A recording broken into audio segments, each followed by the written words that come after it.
¿Qué hace un administrador de base de datos? Tu trabajo es muy importante porque de ti depende la disponibilidad y seguridad de la información en las organizaciones. Originalmente, las bases de datos solo se utilizaban para guardar datos en computadoras o servidores especializados. Por ejemplo, para saber cómo iban las ventas de la empresa, quiénes eran los clientes y qué compras se hicieron durante un periodo específico. Ahora, las bases de datos no solo sirven para conocer datos, sino para hacer predicciones del comportamiento de muchos aspectos de una organización. Estas predicciones se logran a través de la transformación de los datos en información estructurada para su posterior análisis y aplicación. En sí, los datos se convierten en conocimiento. Antes de llegar al análisis de datos, hay que dejarlos listos para ser analizados. Para ello, el administrador de base de datos aplica metodologías de extracción de datos. Posteriormente, los transforma en un repositorio de información más eficiente, que permite realizar búsquedas gracias a que la información está enfocada a un objetivo de predicción.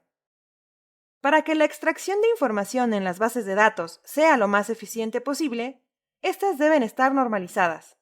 Es decir, todo proceso de modificación debe cumplir con las normas de la organización, de tal manera que el repositorio se alimente de información que cumpla con el objetivo de predicción.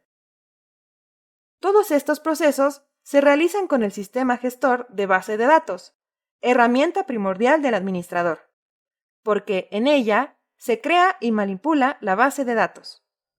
Como administrador de base de datos, manejarás información que no te pertenece, por lo tanto, malas prácticas como nunca compartas o modifiques la información de una base de datos sin la autorización de tus superiores o tus clientes. No copies o robes información de una base de datos para usos alternativos.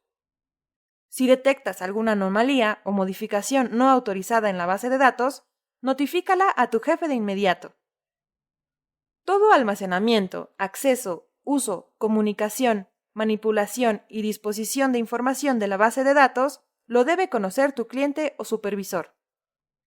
Estas recomendaciones te servirán para que puedas hacer tu trabajo lo mejor posible, además de entender la responsabilidad detrás de la administración de base de datos.